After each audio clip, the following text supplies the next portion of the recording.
Ngayon tuturuan ko kayo kung paano mag-diagnose ng fuel pump. Una sa lahat, first step ay i-check natin yung fuse ng fuel pump.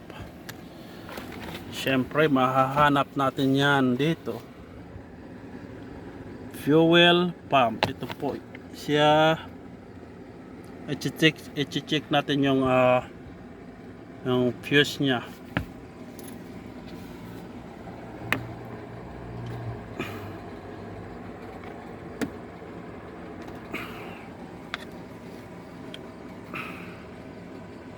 Sa palagay ko okay naman siya, hindi siya putol. So first step, fuse okay. Second step na gagawin natin guys ay luluwagan natin yung fuel line, yung connection niya from galing dito,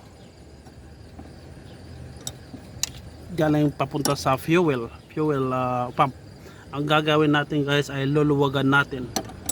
Ito po ang second step. Okay,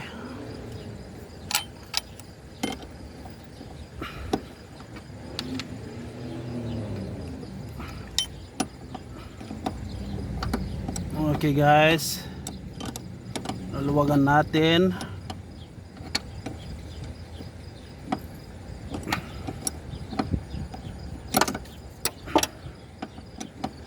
Okay, that's it.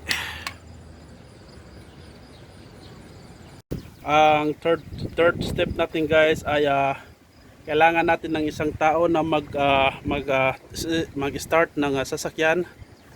Meron na po doon mag-start. At saka guys, pangalawa, kailangan natin ng hose. Panigurado lang kasi gasolina yan eh. Okay, go ahead. Oh, that's it. That's enough. That's enough. Turn it off. That's good. You're good. It's good. Okay guys, kita nyo naman guys, napakalakas ng ano niya, ng buga. So hindi nyo na po kailangan ng mga special tools. Wala nang special tools. I-on lang or start, ganyan lang. Simple and easy. Ganyan po mag-diagnose ng fuel pump. Diba?